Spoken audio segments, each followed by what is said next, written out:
A special presentation from Berklee College of Music in Boston. Hello, Richard. How are you? Let's make welcome the Artistic Director of Berklee's American Roots Music Program, Matt Glazer. Thank you, folks. Berklee College of Music was founded in 1945 to teach contemporary popular music, which was a novel idea at the time. In 1971, we began awarding honorary Doctor of Music degrees to jazz and other music luminaries. Our first recipient was Mr. Duke Ellington. Others have included Earl Scruggs, Dizzy Gillespie, Loretta Lynn, Tito Puente, Sarah Vaughan, James Taylor, Ornette Coleman, Ricky Skaggs, Aretha Franklin, Sonny Rollins, and Emmylou Harris, to name just a few. I bring you greetings from our president, Roger Brown, a Georgia boy who grew up listening to Doc, and who dearly wishes that he could be here with us tonight. Representing him and joining me in tonight's presentation are Rusty Williams, a treasured member of the Berklee Board of Trustees, and Professor Stephen Weber. Like me, and like so many people in Boston, they are lifelong fans of Doc's. I'd like to begin by quoting someone who is an expert on Doc Watson, Doc himself. I loved the guitar when I didn't know what it was. I heard the guitar on early recordings, and I wondered what kind of instrument it was. What did it look like? I'd heard the guitar played by a local blind lady when I was just a little boy. It was the sweetest sound I thought I'd ever heard. My brother borrowed a guitar, and I was fooling with it one morning. Dad said, "Son, learn to play me a song on that thing by the time I get back from work, and I'll get you a guitar on Saturday." Well, it didn't take me but 15 or 20 minutes after Dad got going to figure out When the Roses Bloom in Dixieland, and I got my guitar. Here's how that tune goes. You know,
I'm not sure how widely known it is, but Doc got his nickname from Dr. Watson, Sherlock Holmes' sidekick in the famous stories by Sir Arthur Conan Doyle.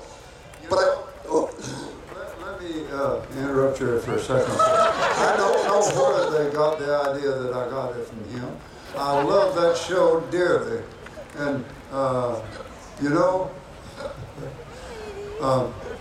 when I was about 16, one old boy was picking guitar with me on a radio show, and the man said, "Paul, you got a good short name for radio." He turned around to me and said, "What's a good name for you, Arthel?" And I didn't have time to answer.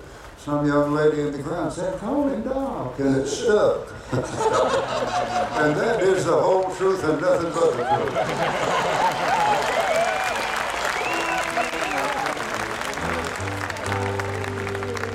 Well, I'm sure I'll get more of this wrong, Doc, but let me try to finish. Doc has always been a kind of musical detective, following his ear to the secret connections between all kinds of American roots music, blues, gospel, country, jazz, all the kinds of music that have America in their DNA. And always in the service of these explorations are his clear, soulful mountain voice and his mastery of the guitar.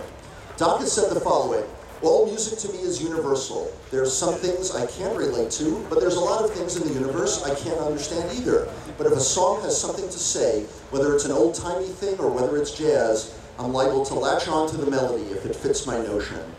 The writer William Gay observed, Doc embodies the kind of values that are going out of style: self-respect and respect for others, the stoic forbearance that Walker Evans photographed, something inside that was as immutable and unchanging as stone,